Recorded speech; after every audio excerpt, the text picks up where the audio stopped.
E aí, turma, bom dia, boa tarde, boa noite, boa madrugada. Bora lá? Tá tudo bem com vocês? Espero que sim. Tenham fé nessa vida, viu? Tá tudo certo, tem que ter fé. Vamos lá. Turma, então, a gente está conversando sobre extinção da punibilidade, mais especificamente prescrição. E a prescrição é a extinção da punibilidade pelo decurso do tempo. A gente viu que existe a PPP, prescrição da pretensão punitiva, e existe a PPE, prescrição da pretensão executória. E aí, para a gente saber quanto vale PPP, isso aí você já sabe. Quanto tempo o crime prescreve em PPP, você pega o que é pior para o réu. Pega o máximo da pena abstratamente combinada e aumenta da maior causa de aumento de pena, e se for causa de diminuição, diminui da menor causa de diminuição de pena. E aí você vai para o artigo 111 e vai lá analisar se o crime, em qual é o termo inicial da prescrição dos crimes. E aí, turma, é interessante, até antes que surja a pergunta, sobre o termo inicial da prescrição dos crimes habituais. Lá no artigo 111 não fala do termo inicial da prescrição dos crimes habituais. Os crimes habituais são aqueles crimes em que requer uma habitualidade para que eles aconteçam, para que eles se consumem. Por exemplo, eu tenho certeza que se você estivesse aqui em Fortaleza e eu dissesse, estou morrendo de dor de cabeça, você ia receitar, você ia dizer assim, professor, tome Neosaldina, tome Tilenol, tome não sei o quê. Outro dia eu fui para aula e eu estava muito tempo atrás com uma dor de dente. Aí uma aluna veio para mim e foi com remédio escrito, assim, com o nome do remédio escrito. Só que só quem pode receitar remédio para seres humanos é médico ou dentista. Só médico ou dentista podem receitar remédios. Acontece que, infelizmente não, acontece que é comum as pessoas receitarem remédios assim numa boa. Só que existe o crime de exercício ilegal da medicina ou da arte dentária. E esse crime da exercício ilegal da medicina ou da arte dentária é um crime habitual. Por que ele é um crime habitual? Porque ele requer habitualidade para que ele se consume. Ou seja, é necessário, pessoal, que a prática seja reiterada, seja uma prática séria no exercício ilegal da medicina ou da arte dentária. Se o crime de exercício ilegal da medicina ou da arte dentária não fosse um crime habitual, toda mãe praticamente era criminosa. Porque toda mãe, se a gente está doente, a primeira coisa que ela faz, ai meu filho, aí começa a colocar um monte de remédio na gente. Toda mãe, então, seria criminosa. O crime habitual, então, que é aquele que requer uma habitualidade para que haja a consumação, o crime habitual não tem um termo inicial da prescrição dele no artigo 111. De forma que prevalece na jurisprudência que o termo inicial do crime habitual é da data em que cessa a habitualidade. Então, o termo inicial da prescrição dos crimes habituais é a data em que cessa a habitualidade. Beleza. Então, você foi lá no artigo 111 e descobriu qual é o termo inicial da prescrição. A regra é teoria do resultado. A regra é que o termo inicial da prescrição dos crimes é na data da consumação ou, em caso de tentativa, da data da prática do último ato de execução. Beleza. Aí, turma, foi passando, e aí você vai procurar o primeiro lapso interruptivo da prescrição, lá no artigo 117 do Código Penal. E o primeiro lapso, independentemente do procedimento, o primeiro lapso interruptivo da prescrição, ou seja, que zera, é exatamente o recebimento da denúncia ou da queixa, o recebimento da peça acusatória. Interrupção significa zerar. Então, no meu exemplo que eu dei na aula passada, o crime se consumou, certo? E só 8 anos depois teve inquérito policial, teve um monte de investigação, o Ministério Público queria nova diligência, aí voltou o inquérito policial para o Ministério Público ajuizou a denúncia. Sabes que tudo isso em 8 anos o juiz recebeu a peça acusatória. Aí houve o recebimento da peça acusatória depois de 8 anos do termo inicial da prescrição. Aí eu falei para vocês que zera a prescrição e começa a contar do zero. Aí você vai vendo Começa a contar do zero. 1 dia, 2 dias, 3 dias da prescrição. Aí você vai analisar qual é o próximo lapso interruptivo da prescrição. E se for o rito ordinário, se não for júri, o próximo lapso da prescrição, se não for júri, é a publicação da sentença penal condenatória. Só que você recorre. E entre a sentença penal condenatória e o seu recurso, passou, sei lá, acho que 6 anos. E aí sai a confirmação da sentença penal condenatória. Sai então, pessoal, a confirmação da sentença penal condenatória. Ou seja, sai o acórdão condenatório. Novamente interrompe a prescrição. Porque olha o que aqui diz o 117. Diz assim, ó. O curso da prescrição interrompe-se pelo recebimento da denúncia ou da queixa. Beleza. O inciso 2 e o inciso 3, que eu vou já conversar sobre eles com vocês, eles servem para o tribunal do júri. Eles não servem para outro procedimento, só para o tribunal do júri. Já no inciso 4 diz, pela publicação da sentença ou acórdão condenatórios recorríveis. Então, a publicação da sentença ou acórdão condenatórios recorríveis representam outro lapso que interrompe a prescrição. Interromper a prescrição, então, é zerar, zera aqui e zera aqui de novo. Interromper, lembram que é zerar? Zera e continua a correr. Turma, depois que sai uma sentença ou um acórdão condenatório recorríveis, vai recorrer, normal, mas um dia vai transitar em julgado. E entre o trânsito em julgado e o início do cumprimento da pena, entre o trânsito julgado e o início do cumprimento da pena, tem-se outro lapso interruptivo da prescrição. Então imagina que entre o trânsito em julgado do acórdão condenatório e o cara ter começado a cumprir pena, passaram-se 10 anos. Zerou aqui, né? Vocês lembram? Zerou, aí passou 10 anos entre a confirmação da sentença penal condenatória, saiu o acórdão, né, condenatório, e o início do cumprimento da pena, passaram-se 10 anos. Então sempre, principalmente você que vai fazer uma questão, uma prova subjetiva, você sempre vai anotar os lapsos prescricionais. Para você que vai fazer a prova objetiva, fiquem sempre atentos, porque tem uma pegadinha muito besta em prova. Eles colocam que a sentença absolutória interrompe a prescrição. E não interrompe. Tá falso. Se você observar pelo artigo 117, diz assim, o curso da prescrição interrompe-se pela publicação da sentença ou acórdão condenatórios recorríveis. Adora cair em prova de primeira fase que interrompe a prescrição pela sentença ou acórdão absolutórios. Turma, se eu estou sendo processado, a prescrição está correndo. Aí eu estou sendo processado e simplesmente, turma, eu estou sendo processado e simplesmente o juiz dá uma sentença de absolvição.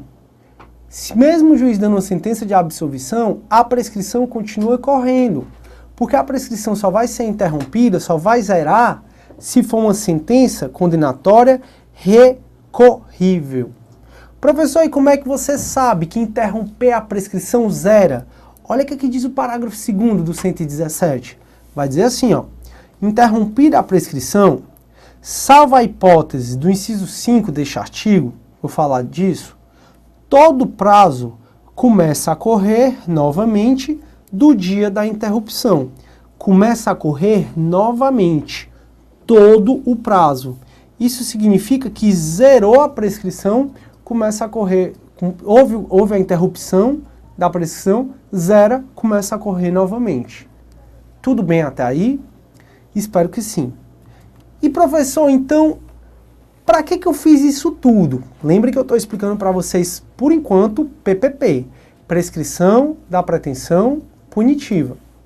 Lembrem que a pena de multa prescreve em 2 anos, se for a única aplicada.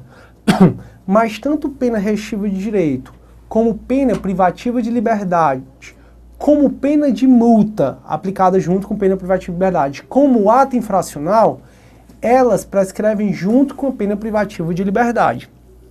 E não esqueça da redução do prazo do artigo 115 do Código Penal. Pois é, turma. Aí você fez tudo isso.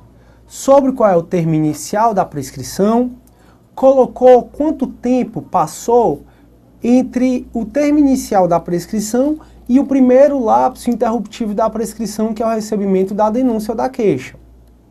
Aí colocou o prazo, zerou. Coloca quanto tempo passou entre o recebimento da peça acusatória e a sentença penal condenatória. Zerou. Analisa em quanto tempo passou da sentença penal condenatória até a confirmação da sentença condenatória recorrível, no caso o acórdão recorrível. Zerou. E finalmente não, porque ainda vai ter a PPE, que a gente ainda vai se estender um pouquinho. Você olha quanto tempo passou da confirmação da sentença penal condenatória até o início do cumprimento da pena. Tudo bem até aí? Pois é. Turma, a PPP, eu falei para vocês que ela é utilizada antes do trânsito em julgado da sentença penal condenatória. Para a doutrina, inclusive, e para a jurisprudência, se você fala em PPP, até o trânsito em julgado para acusação. Então, enquanto não transitar em julgado para acusação, eu estou utilizando a PPP. Só que depois que a sentença penal condenatória transita em julgado, aí eu vou utilizar a PPE. Professor, e você vai utilizar a PPP como? Aí aqui é a máxima atenção. Você aprendeu a calcular comigo em quanto tempo o crime prescreve em PPP. E em quanto tempo o crime prescreve em PPP, eu pego a pena máxima em abstrato e utilizo o pior para o réu, jogando no artigo 109 para descobrir quanto tempo o crime prescreve em PPP. A regra, turma, quase 100% das vezes, na maioria das vezes, a PPP é maior do que a PPE. Para você analisar se o crime prescreve em PPP, basta você ver se em algum desses espaços, basta você analisar se nesse espaço aqui, se em algum desses espaços, passou o prazo, se algum desses espaços aqui, passou o prazo superior a PPP. Então basta você analisar em algum daqueles prazos se passou o prazo em PPP. Não coloquei. Passou o prazo em PPP. Então veja.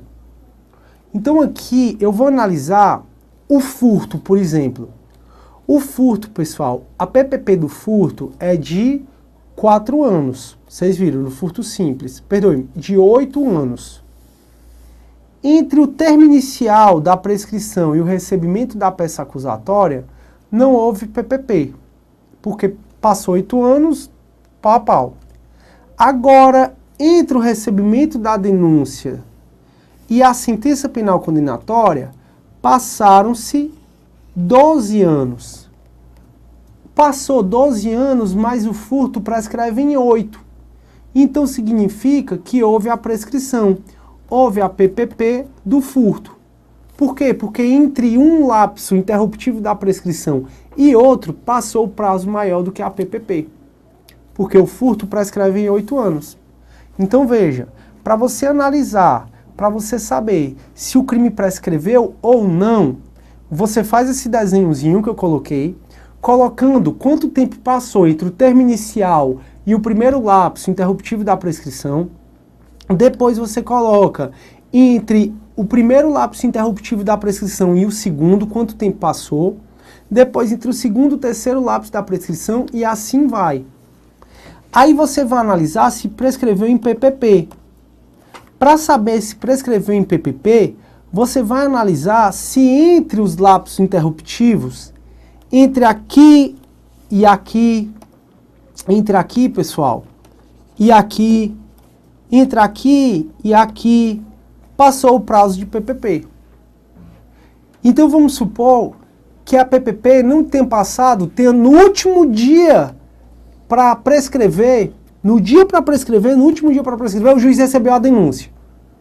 Pronto. Então ia completar o 8º dia, o juiz recebeu a denúncia. Não prescreveu aqui nesse lapso entre o termo inicial e o recebimento da denúncia. Aí o juiz recebeu a denúncia, só que entre o recebimento da denúncia e a sentença penal condenatória, como a gente viu, passaram-se 12 anos. Opa! Como só podia passar 8 anos, aqui prescreveu. Então, como eu falei, o indivíduo vai ser beneficiado pela PPP, ele vai continuar primário e vai continuar de bons antecedentes. Porque a PPP, ela vai incidir como se ela nunca tivesse acontecido. Turma, podia ser que entre o recebimento da denúncia e a sentença penal condenatória não tivesse passado 12 anos. Aí, então, se não passou, você vai analisar se não tivesse passado 8 anos.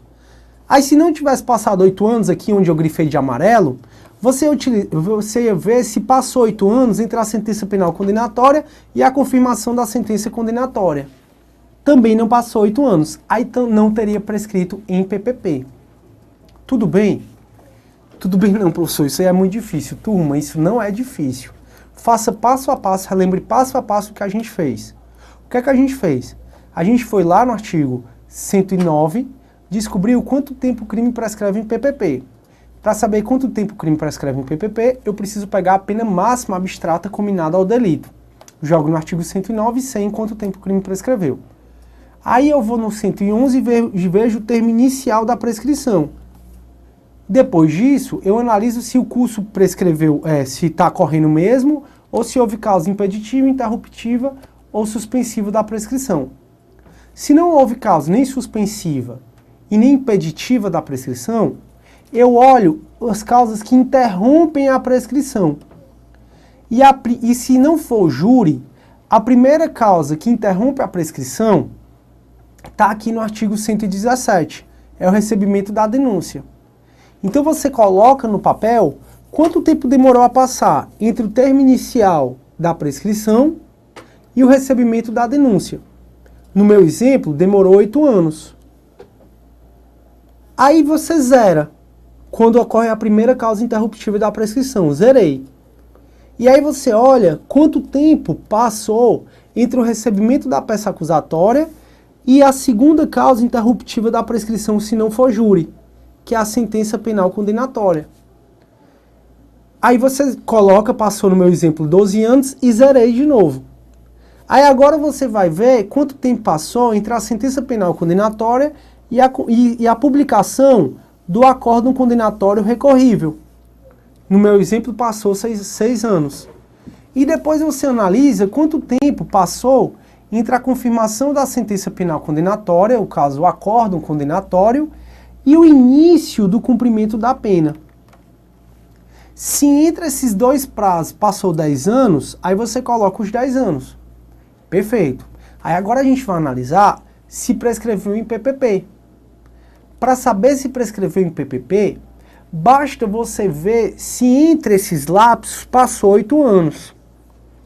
No meu exemplo, no dia em que ia prescrever, o juiz recebeu a denúncia. Só que entre o recebimento da denúncia e a sentença penal condenatória, a publicação da sentença penal condenatória, passaram-se 12 anos. Então, nesse caso, o indivíduo, ele só tinha até 8 anos, né, o Estado, e passaram-se 12, prescreveu. Então, prescreveu, no meu exemplo, por conta desse lapso prescricional aqui. Por conta desse lapso prescricional. Beleza. Professor, mas vem cá. E se fosse júri? Se fosse júri, além dessas causas interruptivas da prescrição, havia mais 2. Como assim? No júri, ia ser da mesma forma o começo. O artigo 111 para dizer o termo inicial da prescrição. Então, haveria aqui o artigo 111 para dizer o termo inicial da prescrição do delito. Beleza. Aí vai e haveria a primeira causa que ia interromper a prescrição, que era exatamente o recebimento da peça acusatória, o recebimento da denúncia ou da queixa. Só que o que é que acontece?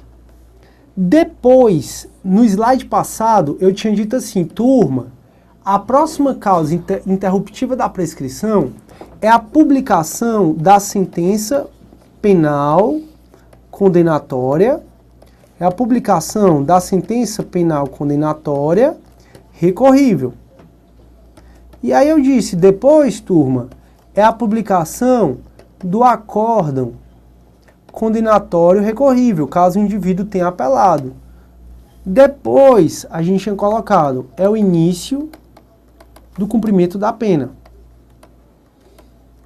Então veja, a gente está colocando aqui, eu estou colocando aqui, todos os lapsos interruptivos da prescrição, que a gente tinha visto até então, que é o recebimento da denúncia ou da queixa, que é a sentença penal condenatória recorrível, o acórdão condenatório também recorrível, e o início do cumprimento da pena. Professor, e a reincidência? A reincidência é PPE. E até isso aqui também vai ser PPE, como eu vou falar para vocês. Mas calma que a gente está discutindo a PPP. O que eu estou falando para vocês agora é que se tratar de tribunal do júri, nesse espaço aqui, entre o recebimento da denúncia ou da queixa e a sentença penal condenatória, haveria duas causas a mais interruptivas da prescrição, que é exatamente a sentença de pronúncia e é exatamente o acórdão confirmatório, da pronúncia. Então, isso que eu estou colocando de azul são dois casos de interrupção da prescrição que só serve para tribunal do júri, que julga crimes dolosos contra a vida. Professor, o que é essa sentença de pronúncia, que você até botou pronuncial? Estou apagando, turma. O que é essa sentença de pronúncia? É assim, o tribunal do júri, ele tem duas fases, ele é um procedimento bifásico. A primeira fase é a chamada fase da Judicium Accusationis. A primeira fase é a fase da Judicium Accusationis, também conhecido como fase do sumário da culpa. Então, o procedimento do júri tem duas fases. A primeira fase, que é a fase do Judicium Accusationis, e a segunda fase, que é a fase do Judicium Causae, ou também conhecido como fase do conselho de sentença,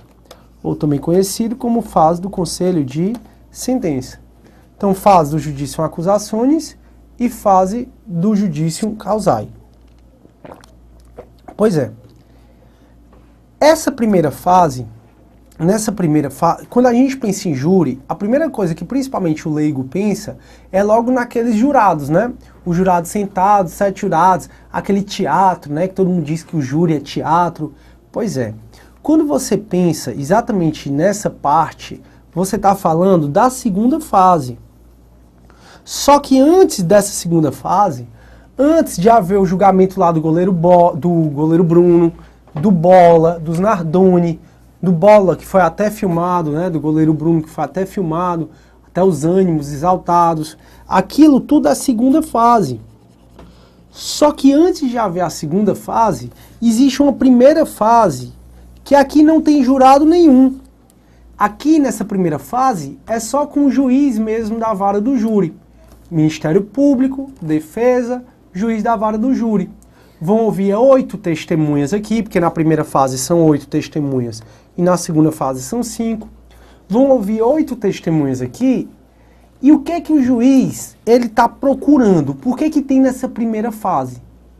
Essa primeira fase é justamente para o juiz ter certeza, ou pelo menos a dúvida, de que houve a PEC, de que houve a prova da existência de crime, e tem que ser um crime doloso contra a vida, e se houve a ISA, se tem indícios suficientes de autoria. Então, nessa primeira fase, na fase de Judicium Accusationis, o que o juiz da vara do júri está buscando é se tem prova da existência de crime doloso contra a vida e se tem indícios suficientes de autoria. E aqui é importante você saber, futuro aprovado, que é o único ou um dos pouquíssimos casos no direito penal que vige o princípio do indúbio pro... Tenho certeza que alguns falaram réu. Não. Aqui é um dos pouquíssimos casos onde vige o princípio do indúbio pro societate. Professor, não estou entendendo não. Turma, é assim. Nessa primeira fase, no final dela, o juiz pode dar 3 espécies de decisão. Professor, o júri é matéria de processo penal, vamos voltar para a prescrição. Turma, eu não volto para a prescrição agora porque eu preciso que você saiba de um detalhe sobre prescrição no caso de pronúncia. E para você saber desse detalhe, você precisa saber as decisões que o juiz pode dar na primeira fase. E a decisão que o juiz pode dar na primeira fase é a decisão de pronúncia, também a decisão de impronúncia, a decisão também de absolvição sumária e a decisão de desclassificação. Então veja, o juiz aqui, o juiz da primeira vara do júri, ele pode dar 4 tipos de decisão. E aqui vale o princípio do indúbio pro societate, não esqueça. Isso significa que na dúvida o juiz pronuncia. Na dúvida, o juiz ele coloca a sentença de pronúncia. Porque você sabe que no processo penal, na dúvida o juiz absolve. Só que na primeira fase do júri, onde se vige o princípio do indúbio pro societate, o juiz na dúvida ele pronuncia. Professor, e o que é que significa a sentença de pronúncia? A sentença de pronúncia significa levar o indivíduo para a segunda fase. A sentença de pronúncia significa, olha, superada a primeira fase, a gente agora vai entrar na segunda fase, onde os jurados vão decidir o destino do indivíduo. Pelo que você está vendo aqui no quadro, é exatamente essa sentença de pronúncia que faz interromper a prescrição.